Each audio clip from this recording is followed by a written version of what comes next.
اور جب تمہارے لڑکے بالغ ہو جائیں تو ان کو بھی اسی طرح اجازت لینی چاہیے جس طرح ان سے اگلے یعنی بڑے آدمی اجازت حاصل کرتے رہے ہیں۔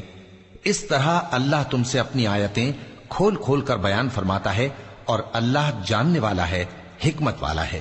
اور بڑی عمر کی عورتیں جن کو نکاح کی توقع نہیں رہی اور وہ زائد کپڑے اتار کر سر ننگا کر لیا کریں تو ان پر کچھ گناہ نہیں، بشرطے کہ اپنی زینت کی چیزیں نہ ظاہر کریں، اور اگر اس سے بھی بچیں تو یہ ان کے حق میں بہتر ہے، اور اللہ سنتا ہے، جانتا ہے۔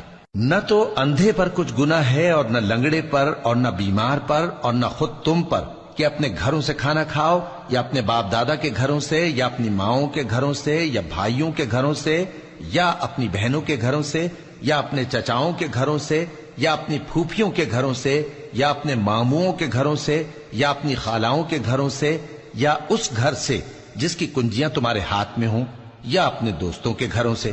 اور اس کا بھی تم پر کچھ گناہ نہیں کہ سب مل کر کھانا کھاؤ یا جدا جدا۔ پھر جب گھروں میں جایا کرو تو اپنے گھر والوں کو سلام کیا کرو، یہ اللہ کی طرف سے مبارک اور پاکیزہ تحفہ ہے۔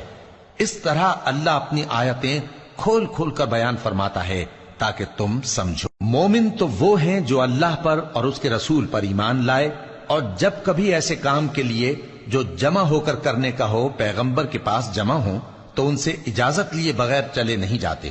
اے پیغمبر، جو لوگ تم سے اجازت حاصل کرتے ہیں وہی اللہ پر اور اس کے رسول پر ایمان رکھتے ہیں۔ سو جب یہ لوگ تم سے کسی کام کے لیے اجازت مانگا کریں تو ان میں سے جسے چاہا کرو اجازت دے دیا کرو، اور ان کے لیے اللہ سے بخشش مانگا کرو، کچھ شک نہیں کہ اللہ بخشنے والا ہے، مہربان ہے۔ مومنو، پیغمبر کے پکارنے کو ایسا خیال نہ کرنا جیسا تم آپس میں ایک دوسرے کو پکارتے ہو۔ بے شک اللہ کو وہ لوگ معلوم ہیں جو تم میں سے آنکھ بچا کر کھسک جاتے ہیں۔ تو جو لوگ ان کے حکم کی مخالفت کرتے ہیں ان کو ڈرنا چاہیے کہ ایسا نہ ہو کہ ان پر کوئی آفت پڑ جائے یا تکلیف دینے والا عذاب نازل ہو۔ دیکھو، جو کچھ آسمانوں اور زمین میں ہے سب اللہ ہی کا ہے۔